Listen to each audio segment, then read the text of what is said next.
In this short clip now we'll be discussing when to contact the hospital. So make sure that you've got the number of your hospital handy in your notes, or alternatively get it in yours and your partner's phone so that you can give them a ring quickly.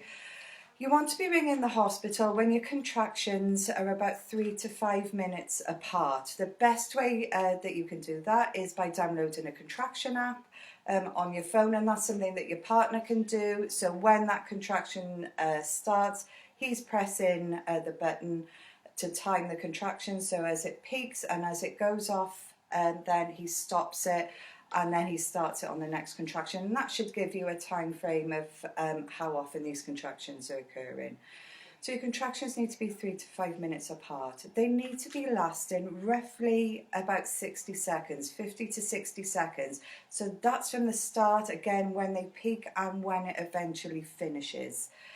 They need to be you need to be when you're no longer able to talk through them as well. So before, when you're having these sort of small contractions, you're able to talk, chat.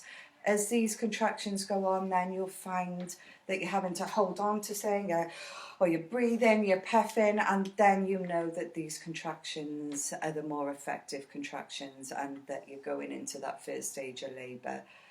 When you ring the hospital, your partner will initially probably ring, but they will ask to speak to you. So tell him to ring when he's close to you.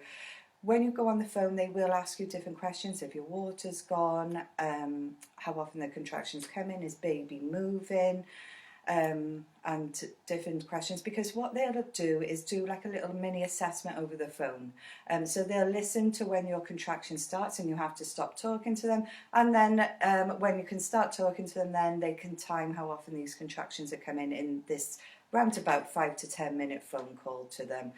If you have any concerns about yourself or your baby, if you start to bleed, so a little bit of pinky discharge or bloody discharge on wiping, or a little bit on your pad is absolutely fine.